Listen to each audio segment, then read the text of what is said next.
Joining me right now is the Center for American Security co-chairman, former National Security Advisor to Vice President Mike Pence and Fox News contributor. He is the author of War by Other Means.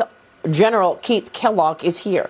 General, good to see you. Thanks very much for being here this morning. Your reaction to what we're hearing from Griff Jenkins this morning in Ukraine, and after that UN testimony from President Zelensky yesterday.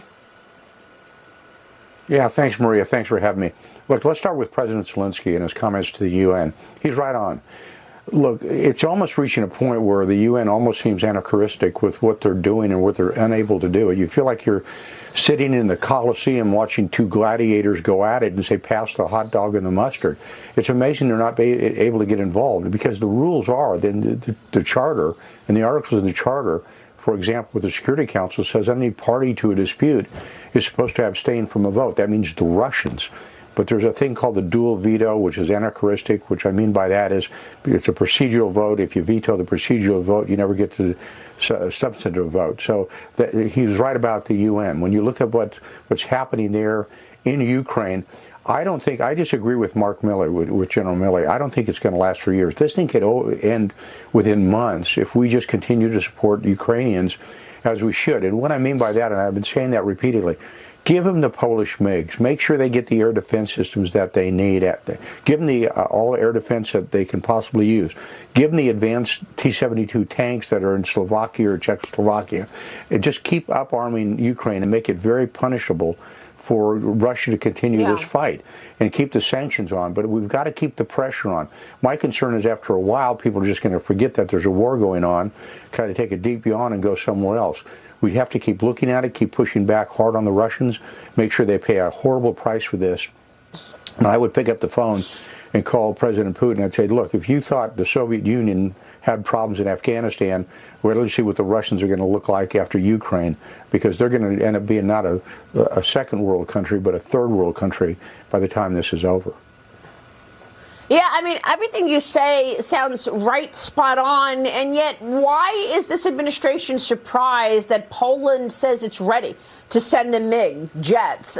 Poland yesterday said that it would make its Soviet-made MiG-29 combat jets available to the United States after days of talks about how to get these planes in the hands of Ukraine. The Journal is writing about this morning, saying that the government of Poland said the planes are ready to deploy, and it apparently got some of the people in the Pentagon surprised that Poland is making this statement. The Pentagon says it wasn't clear that there was a substantive rationale for having Polish jets intended for Ukraine. Instead, this administration is planning to roll out new Russian sanctions today.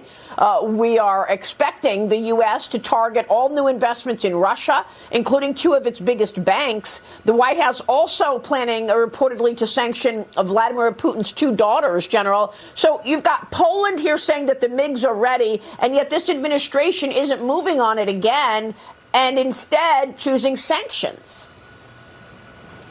Yeah, Maria, I think they're worried about escalation, and I think they're very, very wrong about that. Give them the MiG. God, this thing's gone on for over 40 days. Give them the material they need to fight this fight, to prosecute the fight. The material is there. I just can't believe it's taken us this long to get them the equipment that they need.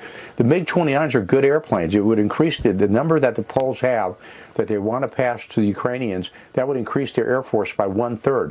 The MiG-29 is a good airplane. It's a fourth-generation fighter, fifth-generation meaning stealth, but it matches up great against anything that the Russians have got. That goes back to the T-72s that other nations are willing to give, the S-300 air defense systems that they're willing to give. It's just almost like they're afraid to continue this effort. And it's almost like, I hate to say it, Maria, they're almost afraid of the Ukrainians winning this fight. And I think the Ukrainians can win it. They're winning it today, and I think they can bring this to a good conclusion if we just support them. Yeah, we keep hearing the same things from the generals out there, including yourself, as well as the combat congressman, sitting congressman, that the Ukraine has a path to win. And it appears the administration is expecting Russia to win and acting accordingly. General, we'll keep watching it, of course, keep a spotlight on it. We appreciate your time this morning, sir. Thank you. General Keith Kellogg joining us this morning. Thank you, Maria.